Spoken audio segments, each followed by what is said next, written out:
What's up, Outliers? Quick market update before the options trading for beginners live stream later today at 5 p.m. Pacific time. Let's take a look at what happened in two names this week. The first one we're going to look at is Rocket Lab, RKLB. And then we'll take a look at GameStop to see how it wrapped up this week into next week.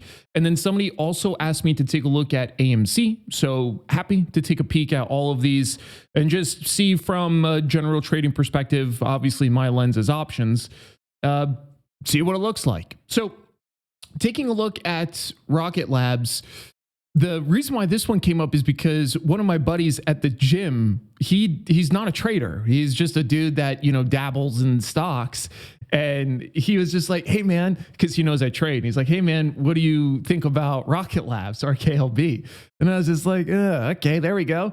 And it's so funny to me because you could tell how people come across these different names. And I was just like, oh, yeah, I'm familiar with that. It's getting popular on like Reddit. He's like, yeah, that's where I found it, which is perfect.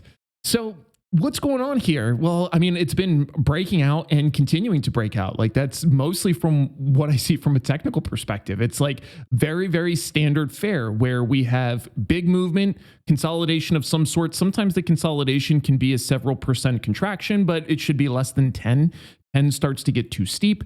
Then we have another bit of a surge back up to these levels, consolidation, bit of a surge, consolidation. And this process can go on for some time, depending on, what the overall favorability is for the stock, what the news looks like, all those kinds of things. So this is very common. Now, one thing to highlight are the volume. So we absolutely are seeing pretty significant volume on these big up days. And that's important to me because that means that these larger up moves are broadly supported. Now, the volume is definitely contracted from what we saw right after earnings and then kind of a few days after when some news broke. But other than that, the volume on these updates is noteworthy to me. So, I mean, you can already see I have something on in here. This is where essentially my stop is set and I'm just following it up. That's as simple as it goes for me from a trend following perspective. I'm using options just because it's a little bit way to gain leverage cheaply. So I'm not looking to buy a bunch of shares. It's easier for me just to trade it with options. So that's what I'm doing. But if we take a look at the overall position, and this is, as always, my pass-through IRA, so there's no positions, there's nothing in here. It's just so that all my account information isn't blasted all over the place. So, but taking a look at it, it has tremendous call skew, absolutely tremendous call skew, right? So we can see that 354,000 calls against 170,000 puts. So people are playing this to the upside, no doubt. And if we take a look at the volume today, 33,000 calls against 13.5 on the put side. And the majority of the puts are sales coming in at the bid or below. And the majority of the calls that are discernible are being bought at the offer or above. So, I mean, right now it looks just generally bullish. I mean, that's the long and short of it. We obviously have a bit of an interesting series of kinks in the volatility smile because we have earnings coming up on the 6th. So you can see that represented in a few different spots. The 6th of November, by the way, not obviously this month. But when we look across the different volatilities, you can see that it starts to peak up here, right? So 90.5, 89.75, 88.75, then 94. So why does it pop up to here? It's just because this expiration contains earnings. So yeah, overall, it looks interesting to me. So let's take a quick look then at just overall how it's behaving inside, seeing if there's any unusual activity going on. So if we grab unusual whales and we take a peek, we can see from a broad perspective that, I mean, it's mostly calls, right? Like you can see that's what the green is showing us. And then the put volume is right on top there. So we already generally knew this, at least from the course of today. So let's take a look and see if there's any big trades that have happened recently. And this is just a standard look that I would take. I would probably use like the past week and see. So there are some decent sized trades in here. And we can see that a lot of them are very long dated though. 15 Jan 27, 17 Jan 25, right? So these are further out in time. These are people playing the longer term play here, which obviously they're thinking Rocket Lab's up. So that's all this is, but there are some noteworthy size trades in here. I've been following this for a while since it was introduced to me for the meme stock trading segment. So yeah, overall, this looks about right. So yeah, overall, Rocket Labs looks like it's still being strongly supported. The way that I look at it is, again, you can see where I'm getting out if it starts dropping below that. Otherwise, I'll keep following it up. The next kind of interim alert I would put would be somewhere right around here. I prefer to use a close on this first one. This is kind of like the preemptive trigger and then secondary trigger. So yeah, that's that. Let's take a look now at GameStop, then AMC. For GameStop, we talked a lot about this yesterday, actually, with Peruvian Bull. So I'm not going to go super far into detail here, but I do want to overview some of the late happenings with it. So primarily, we're still in this very range-bound segment. And I want you to notice that the point of control is actually about to shift. So this is a 6-month daily chart. If I squish all this down, you can see that right here, the volume node is about almost the same size as this volume node. So this volume node is actually going to shift down here soon enough, which tells me that, again, a lot of people are transacting here. So, relative basis, I should say. So what that means to me is, from a broader perspective, I think you have to start thinking, where is the floor? This is actually one of the things that came up on the conversation.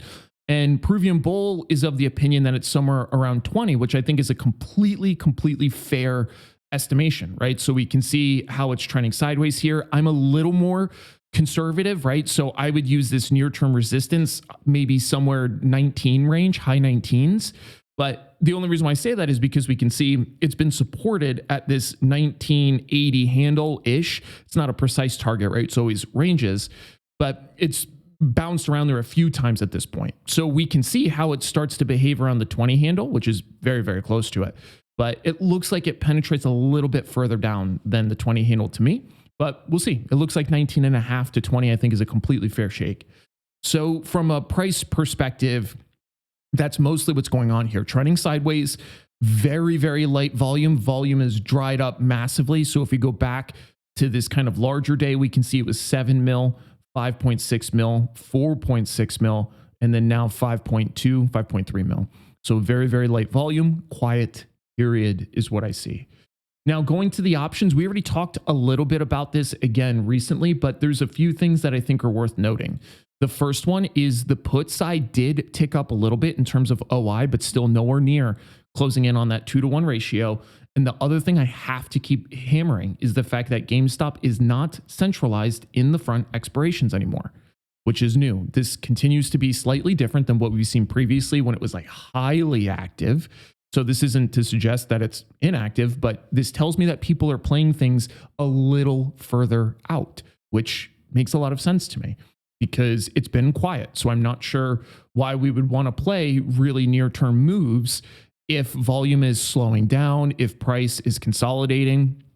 I think that's good for the stock to do that as compared to, too many big jumps around. It just kind of creates choppiness in price and it can chew a lot of traders up, which I don't want to see.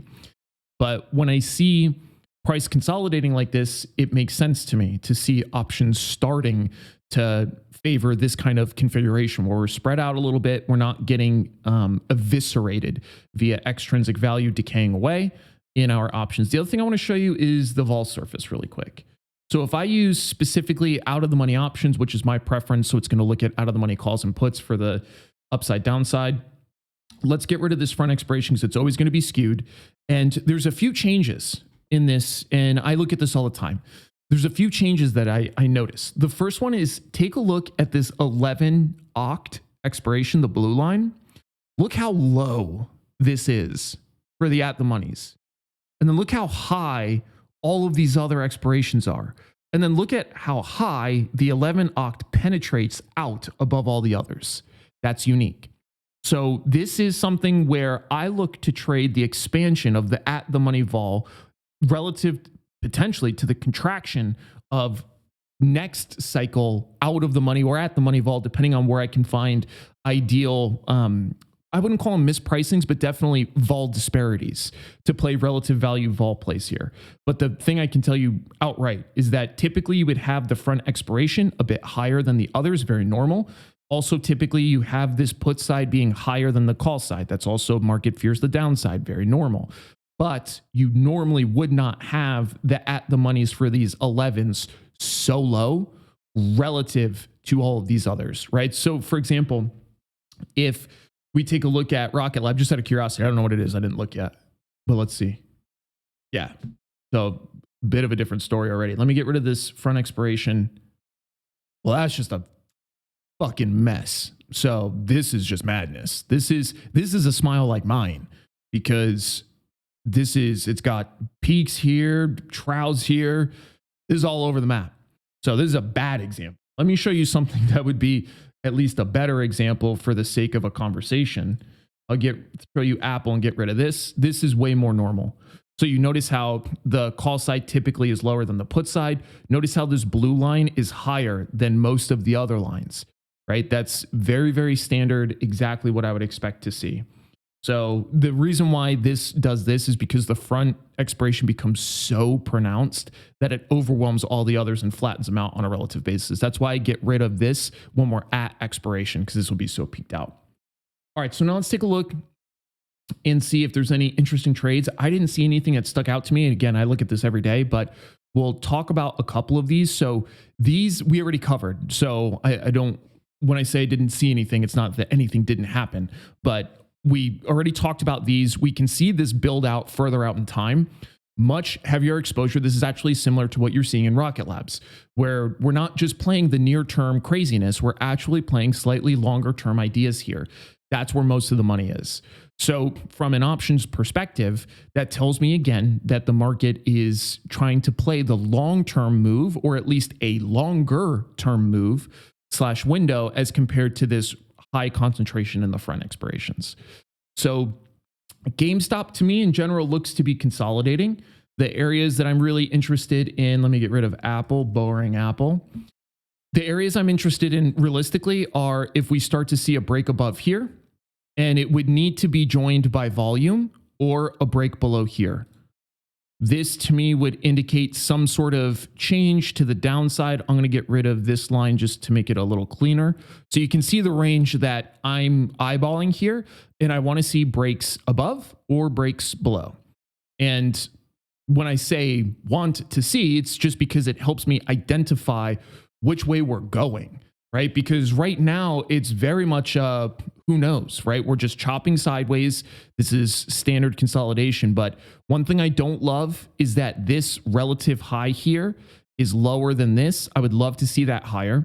And I also don't love that this low is slightly lower than this relative low. So that's typically a bit of a curve turning over. So we'll see how it goes. Sideways action for now. All right, last one is AMC. And this was, AMC is interesting to me, to be clear. All meme stocks are interesting to me, but I haven't like gotten into the story for AMC like I have GameStop. So I'm not going to pretend I know anything about AMC or GameStop for that matter, but definitely even less AMC. So I'm just going to look at this purely from a trading lens. I don't want you guys to think that there's a lot of baked in ideas here, because there really isn't. I don't have a lot of context here for AMC. But the main thing I do see with AMC is it's essentially falling below this point of control. So the point of control clearly was established during this time frame when it was running sideways pretty hard. And then it's since started rotating down a little bit. So it's kind of exhibiting similar behavior as some of the other meme stocks, right? So to me, it looks like near-term floor looks like something like this. And this would be a close below that, somewhere around there. And then really once we start breaking above this point of control is where it starts to get interesting to me to the upside. Notice how I use a close for below, simply because what I'm seeing is these candles are getting down towards these swings. They extend a little bit, but then they suck back up in, or they don't extend at all and they just hammer out. So there's not like these really big body candles that are crossing below this threshold and shooting back up above. So that's why I would want to see a close for something a little more definitive. And then for the above side, a breakout to breakout. So these things can start moving really, really fast. So that's why this is a mark price alert. This is why this is a close price alert. Slight difference in what I look for. The other thing I see here is volume is also siphoned out massively. So 10 mil, 27, 12, 12, 9, 7, 9, 8, 5, almost 6, 9. So from here, it's contracted a lot. Here, it actually expanded, not insignificantly. Again, I'm going to zoom us in a little bit further so we can get rid of that madness. Yeah, so we can open this up a little bit and see on a relative basis. A lot of sale volume. See all this red? A lot of sale volume. And so, yeah, it looks like we had a little bit of a peakiness in volume established here, which obviously kicked these averages up a little bit. But now the longer term moving average here, I think we're right below that here. Yeah, it's 9.4 for a 20-day. So a little bit more volume activity from what I can see today compared to the last few days, but still not anything like what we were seeing in here around earnings or even before earnings.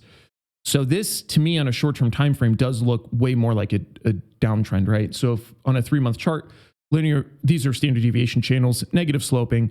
I'm seeing continuation of lower highs. So a high here, a lower high here, a lower high here, a lower high here, a lower high here. That's a very standard downside continuation. Now, the question always is, where does it grab a bite?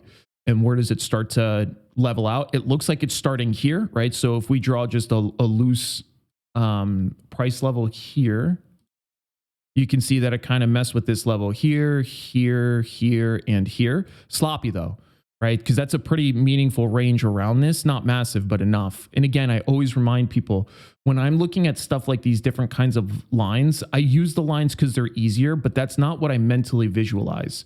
What I mentally see when I draw those lines, I'll show you. It's a little bit more of like a value area. So what I would do is I would grab essentially this, right? So movements in this area are what start to interest me because we can see it bounced off of it here.